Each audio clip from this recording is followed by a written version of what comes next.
Hello everyone, welcome to Educare 247। यह prelims special series का 8th lecture है। इस सीरीज में हम यूपीएससी सिविल सर्विसेज एग्जामिनेशन में पूछे गए पिछले 25 सालों के क्वेश्चंस को डिस्कस कर रहे हैं। हमने इंडियन पॉलिटी से स्टार्ट किया है। 8th लेक्चर में हम फंडामेंटल ड्यूटीज से रिलेटेड क्वेश्चंस को डिस्कस करेंगे। इस सीरीज की मदद से आप अपने पॉलिटी के कॉन्सेप्ट्स को आसानी से रिवाइज कर सकते हैं, जिससे आपको सिविल सर्विसेज एग्जामिनेशन और ईपीएफओ एग्जामिनेशन 2020 में काफी मदद मिल सकती है। एडुकेयर 247 ने यूपीएससी ईपीएफओ के लिए कॉम्प्रिहेंसिव कोर्स लॉन्च किया है। इस कोर्स में हम टॉपिक वाइज नोट्स प्रोवाइड करते हैं, इंपॉर्टेंट टॉपिक के वीडियोस प्रोवाइड करते हैं और टॉपिक वाइज आपको एमसीक्यूज प्रोवाइड किया जाएगा। आपके लिए लाइव डाउट सेशन भी लिया जाएगा, जहां आप आसानी से अपना डाउट क्लियर कर सकते हैं। अभी हमारे कोर्स पे डिस्काउंट चल रहा है लॉकडाउन के कारण। आप ईपीएफओ कोड यूज कर सकते हैं और आपको 1000 रुपीज का डिस्काउंट मिलेगा इस कोर्स पे। तो आपके कोर्स की फीस जो है वो 1999 हो जाएगी और आप इस कोर्स को हमारे वेबसाइट educare247.com पे विजिट करके सब्सक्राइब कर सकते हैं। फंडामेंटल ड्यूटीज से हमारा पहला क्वेश्चन है, in the context of India which one of the following is correct relationship between rights and duties. Question का मतलब यह है कि fundamental rights and fundamental duties के बीच का करेक्ट रिलेशन इनमें से क्या है। आपका ऑप्शन ए है rights are correlative with duties, option B है rights are personal and hence independent of society and duties, C है rights not duties are important for the advancement of personality of the citizen, D है duties not rights are important for the stability of the state. तो आपको बताना है इनमें से duties और rights का करेक्ट रिलेशन क्या है। काफी अच्छा क्वेश्चन है, आप इनके स्टेटमेंट को एक बार अच्छे से पढ़िए और अटेम्प्ट कीजिए। हम ऑप्शन वाइज बात करते हैं। जो इसका बी ऑप्शन है, rights are personal and hence independent of society and duties, are all rights personal, there are some collective right also. तो आपको उसको भी ध्यान रखना है, कलेक्टिव राइट्स भी हैं और कलेक्टिव सोसाइटी की बात करते हैं बहुत सारे राइट्स। तो ये आपका आंसर अपने आप ये गलत हो जाता है। फिर है rights not duties are important for the advancement of personality of the citizen, एकदम अपोजिट है। ड्यूटीज आपको दिया गया आपके पर्सनालिटी को इंप्रूव करने के लिए, ना कि राइट्स। तो इसे भी आपको ध्यान रखना है। तो ये ऑप्शन भी आपका गलत हो जाता है। जो डी है duties not rights are important for the stability of society, ये कैसे हो सकता है? बिकॉज राइट्स स्टेट के द्वारा दिया गया है और बदले में आपसे क्या मांगा गया है कि आप सर्टेन ड्यूटीज फुलफिल करेंगे। ऐसा तो हो नहीं सकता है कि सिर्फ एक चीज दिया जाए जिससे सोसाइटी बैलेंस होगा, ऐसा हो ही नहीं सकता है कि बदले में कुछ ना माना जाए।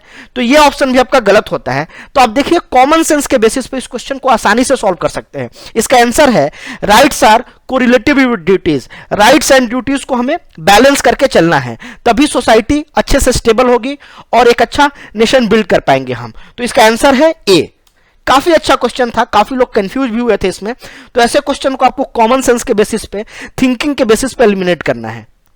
Fundamental duties and fundamental rights आपस में कोरिलेटिव एंड इनसेपरेबल है, मतलब कि इन दोनों को एक दूसरे से अलग नहीं किया जा सकता है, दोनों एक दूसरे पे डिपेंडेंट है, दोनों का बैलेंस जरूरी है। जो हमारा ओरिजिनल कॉन्स्टिट्यूशन था उसमें बस फंडामेंटल राइट मेंशन है, फंडामेंटल ड्यूटीज मेंशन नहीं था। बिकॉज जो हमारे फ्रेमर्स ऑफ कॉन्स्टिट्यूशन थे उन्होंने सोचा कि इसे डालने की जरूरत नहीं है। हाँ, उन्होंने स्टेट की जो ड्यूटीज है उसे डाला, जो कि directive principle of state policy है, उसमें स्टेट्स के क्या क्या ड्यूटीज होंगे उसे मेंशन किया गया है।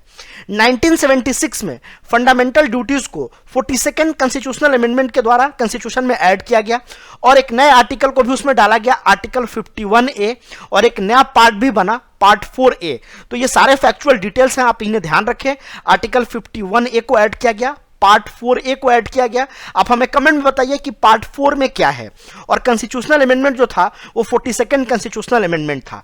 फिर 2002 में एक और फंडामेंटल ड्यूटी को ऐड किया गया, तो इसे भी आप ध्यान रखिए। भारत में जो फंडामेंटल ड्यूटी है वो यूएसएसआर के कॉन्स्टिट्यूशन से इंस्पायर्ड है।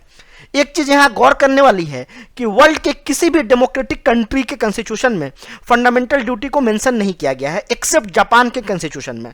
जापान के कॉन्स्टिट्यूशन में बस फंडामेंटल ड्यूटी मेंशन है, बाकी वर्ल्ड के किसी भी कॉन्स्टिट्यूशन में फंडामेंटल ड्यूटीज को सिटीजन के लिए नहीं डाला गया है।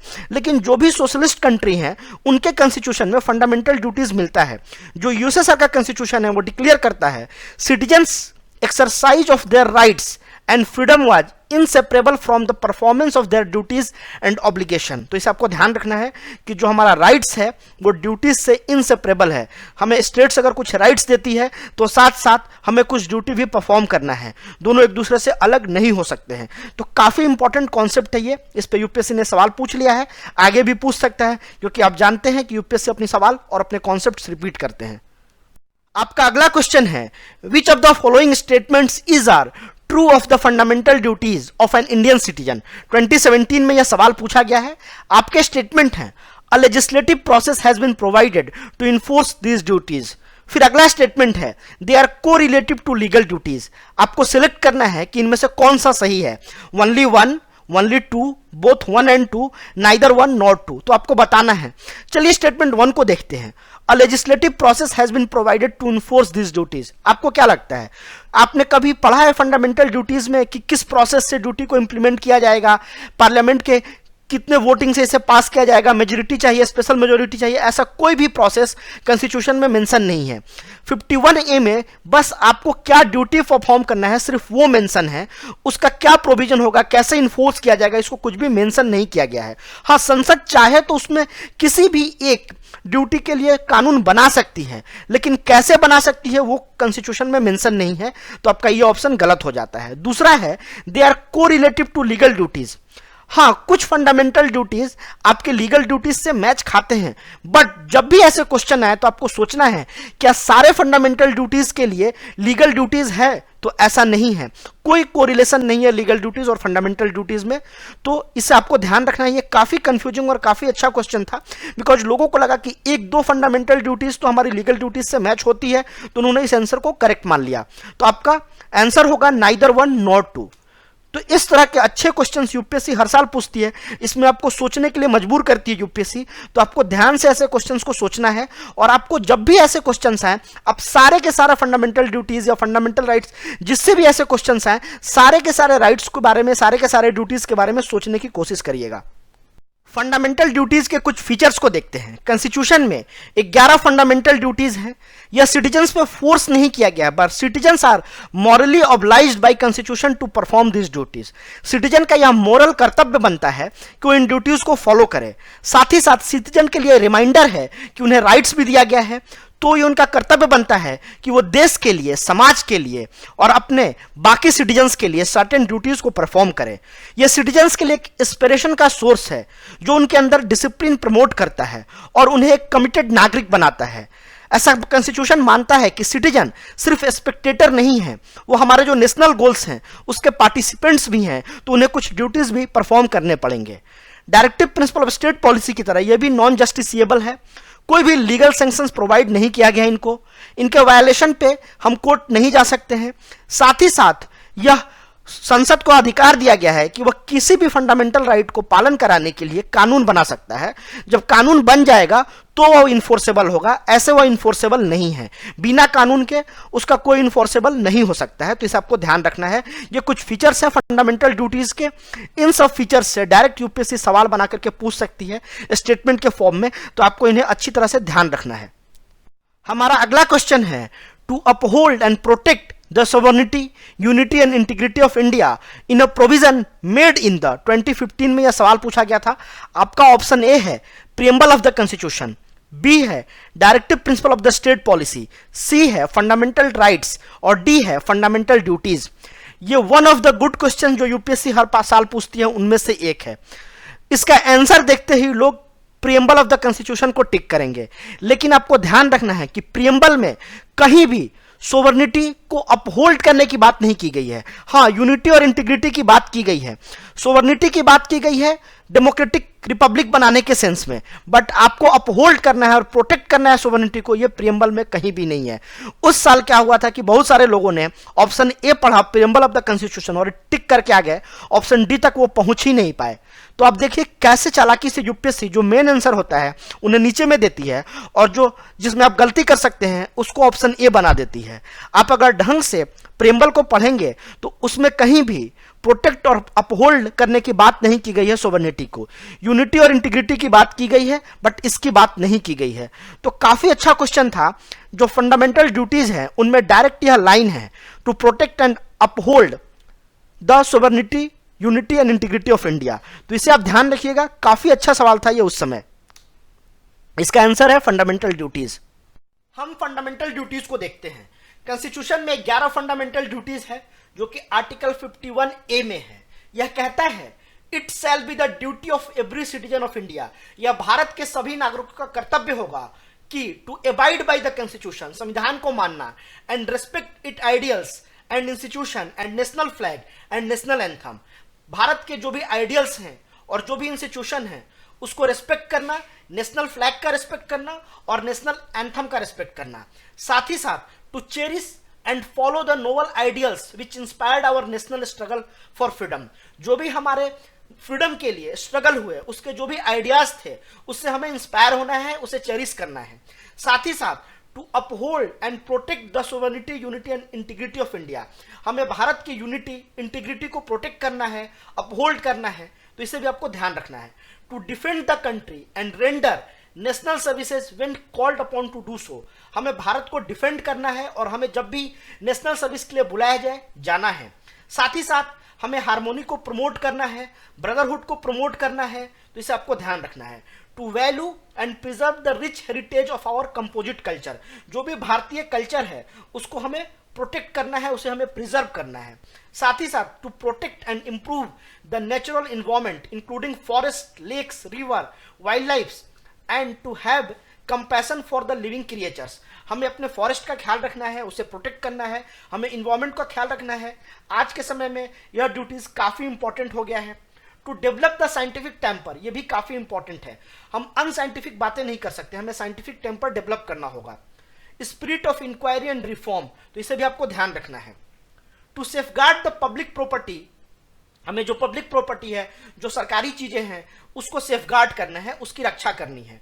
To strive to are excellence in all sphere of individual, हमें अपने आप को अच्छा करना है, हमें अपने लाइफ में आगे बढ़ना है। And collective activity so that nations constantly rise to the higher level of individuals and achievements, अगर हम अच्छा होंगे तो हम अपने नेशन को भी अच्छा बनाएंगे। 2002 में एक और ड्यूटी ऐड की गई, वह यह है to provide opportunities for education to his child और wards between the age of 6 and 14 years, मतलब कि 6 से 14 साल के बीच जो हमारे बच्चे होंगे उनको एजुकेशन देना हमारी ड्यूटी होगी। इसे 86 कॉन्स्टिट्यूशनल अमेंडमेंट के द्वारा ऐड किया गया था 2002 में, तो इसे आप ध्यान रखें। ये सारे हमारे फंडामेंटल ड्यूटीज हैं, इन्हें हमको फॉलो करना है, कॉन्स्टिट्यूशन हमें ऐसा कहता है। अभी जो हमने पढ़ा इस पर आप एक क्वेश्चन अटेम्प्ट कीजिए। यूपीएससी ने 2012 में एक क्वेश्चन पूछा था इस पर direct, Which of the following is are among the fundamental duties of citizens laid down in the Indian Constitution?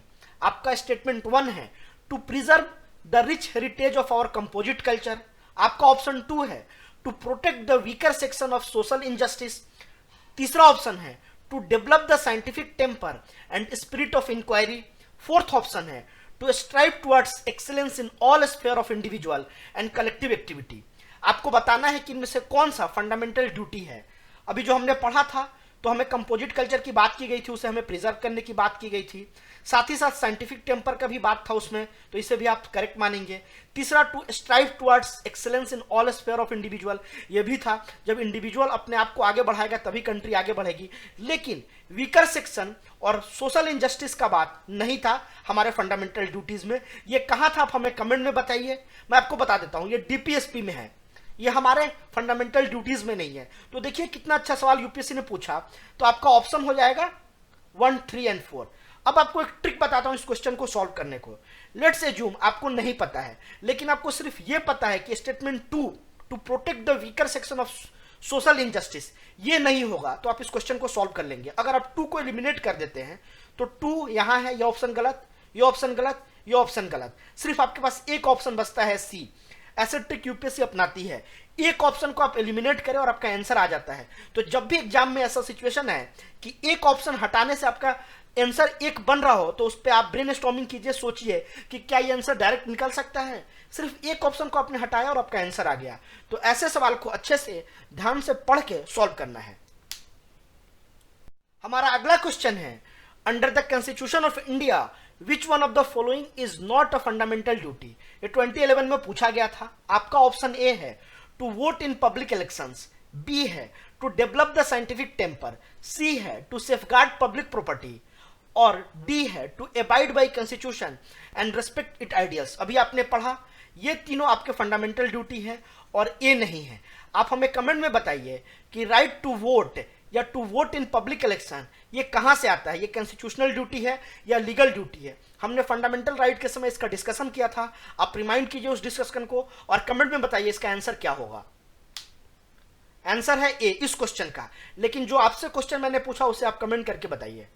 Fundamental duties के एप्लीकेशन पे यूपीएससी ने 1996 में एक सवाल पूछा था, इसे आप अटेम्प्ट कीजिए, काफी अच्छा सवाल है यह।